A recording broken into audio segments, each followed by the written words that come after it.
Today I'm going to be talking about all my experiences using the various therapy platforms that I have tried. So here we go. First off, my therapy experience has been defined by the therapist. It's really the experience that you have in therapy sessions is divorced from the platform itself. So honestly, I think in a way, having this video talk about the platform itself is more of a comment on what the therapy packets are like, and which I'll go into. But it's really, I'm not really talking about, I don't really care about what the website looks like or even the interface or the usability, to be honest. So in other words, I don't really care about what platform I use and hire my therapist through, as long as I enjoy and really like the therapist that I'm hiring. So let's start talking about some pros and cons that all of these therapy platforms share in general. So the first one is a pro and a con depending on how you look at it, but I think is actually more of a pro for myself personally. And that is that it feels a little bit more transactional to hire your therapist from these platforms than if you approached your therapist directly through their own personal website or their own personal practice, or maybe a practice that they share with a couple of other therapists as well. Because the therapy platforms just have so many therapists on them, and it's almost like a matching system that just feels more impersonal. And I actually like that in a way because I feel like there's a little bit less pressure on me to hire a particular therapist, because if it's not a good match, I don't want to hire them. But if I had approached them directly through their own website or their own clinic, then I feel a little bit more obligated to hire them in a weird way. The way a therapist gets to keep the most money for themselves is if you approach them directly. And I actually feel less pressure to have to hire these therapists directly if I found them on the therapy platforms compared to if I had reached out to them directly through their own websites. There are both so many therapists and also therapy customers on these platforms that I feel like if this particular therapist didn't have my business, I'm pretty confident that they will have somebody else. The second point is a pro for us as customers, but is a con for therapists, and that is that the prices on these therapy platforms are usually cheaper than what it is if you approach these therapists directly, and or just in general, they're below market rate. And that is good for us as consumers, but what it means actually as a con for us as consumers is that your therapists are not getting paid adequately. It is a very, very low rate. And you will feel the impacts of this as a customer. And what this has looked like historically for me is that a lot of my therapists that I've had hired through these platforms will churn and turn over. They will either get other jobs outside of these platforms that are therapy or not.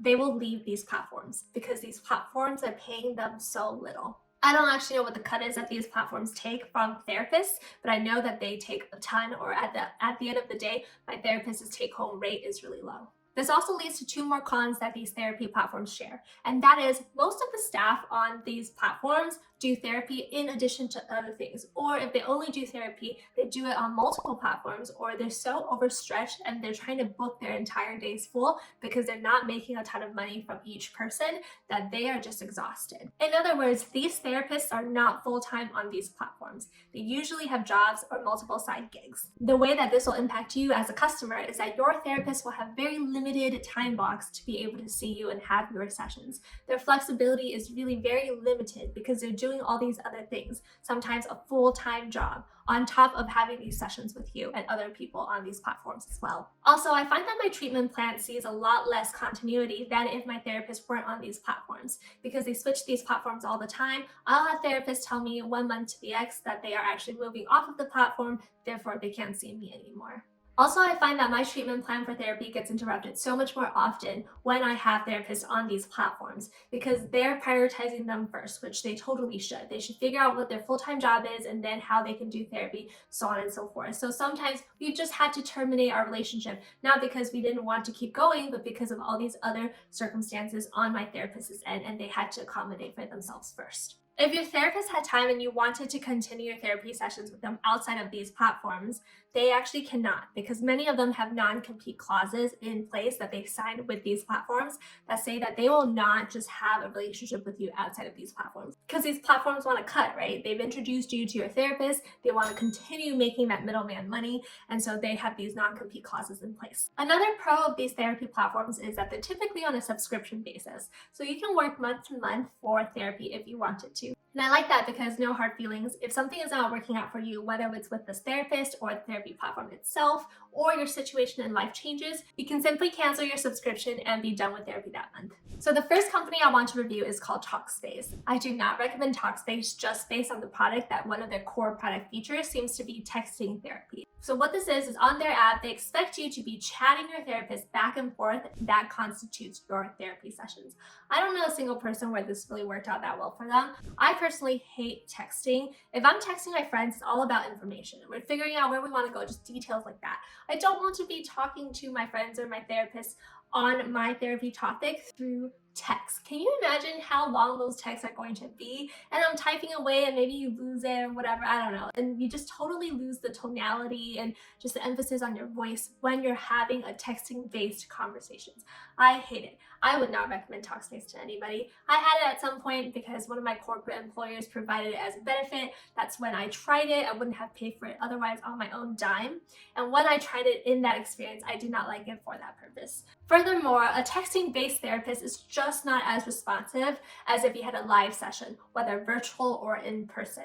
Because think about it, you're a therapist, so here you are texting your therapist is here texting you back, and you're just having this texting conversation that'll take twice as long. And also, they have multiple people they're talking to. And I remember this very clearly because I just had so little rapport with my Talkspace therapist, because I'm sure they were texting hundreds of other people too. I don't know what the number even is, but they did not really get to know me deeply at all. And I think that is one of the prerequisites to having a really great therapy relationship. I've talked about this in a different video, but you have to be able to have this rapport with your therapist, and texting just does not cut it. I'm sure maybe this has worked for some of you. You in fact prefer texting your therapist. You like texting a bit. You would prefer to text rather than having conversations, whether by phone or video, whatnot, even in your real life. If you have enjoyed your texting-based therapy experience, please leave a comment so we can know what it's like. Next up, let's talk about BetterHelp. So I was on BetterHelp the longest out of all the therapy platforms that I've tried, and I really loved my therapist. Unfortunately, we had to end the therapy relationship because she ended up getting a full-time job that was not therapy anymore. So after my therapist left BetterHelp, I tried using their tool to find a couple more therapists. I really liked the one that came after as well. I had her for maybe about a month, but she also had to leave BetterHelp. And after that, the couple that I tried, I just did not like. And then I just canceled my subscription because I just didn't want to try any more therapists on BetterHelp. I tried Anise Health for a few months, and I was initially attracted to them because of their mission. I love that they had a focus on cultural awareness and being Asian. So the idea was that they would only pair you with an Asian therapist, or at least somebody who was very culturally aware in Asian culture, and that would be a good fit for you because you would have that rapport built in. And I really believe in that philosophy. However, unfortunately, I don't like how Anise Health is structured. They sell you a package, which is 3 therapy sessions followed by 1 coaching session, and that's what you do in the month. But I like having flexibility in my schedule and in my treatment. If I wanted more than 1 therapy session a week at Anise Health, you're kind of out of luck. They kind of just tell you that this is the structure that this is being sold to, and you don't really have an option to have any additional sessions unless this is changed. In addition, I feel like because our lives are so dynamic, what I am experiencing in my life rarely matches that Anise Health schedule. So for example, maybe this week is the week that I want to have my coaching session, but according to my Anise Health schedule, I'm not on the coaching week yet. And so then I can't have the coaching session. And so I just felt like it was not exactly what I wanted and needed, and therefore I also parted ways with Anise Health. I also experienced a lot of turnover with my practitioners at Anise Health.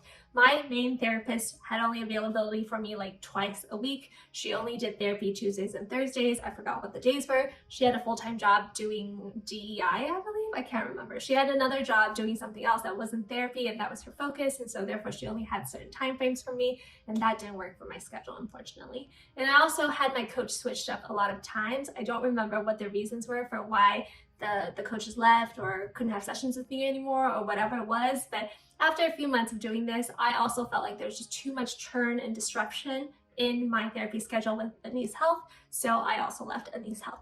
The final therapy platform that I tried was called Cerebral. It wasn't very memorable overall. I had 1 therapist in my time there for a few months. I do remember that Cerebral didn't have that many Asian female therapists on their roster. And as you know from a previous video, that is my preference. I want my therapist to also be an Asian female. So the therapist I had from Cerebral was a Latina woman, which was awesome. She was great for a few months. I was over therapy then myself. I wanted to take a break, which is why I ended up not doing Cerebral anymore. And I was glad that I had the experience of having a Latina female therapist. She also had a separate full-time job, so I did see her in the evenings, I remember, because that was after she got off work, so then she could have therapy sessions. I want to give an honorable mention to a platform called Alma Therapy. Alma doesn't actually host any therapy sessions themselves. They are just a finder for you to find the therapist. So what you do is simply go on their website and use their filters to figure out what types of therapists you want to see. They'll show you a list of practitioners that they have on their roster, and they also tell you what the therapist stipend is for your particular healthcare plan if you input those details.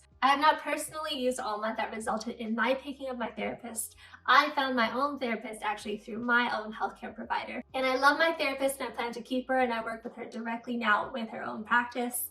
But if that were ever not a possibility in the future, I would consider using Alma as my therapist picker tool. And that wraps up my review of all the therapy platforms I've tried. If you have any questions, leave it down below and I'll comment back.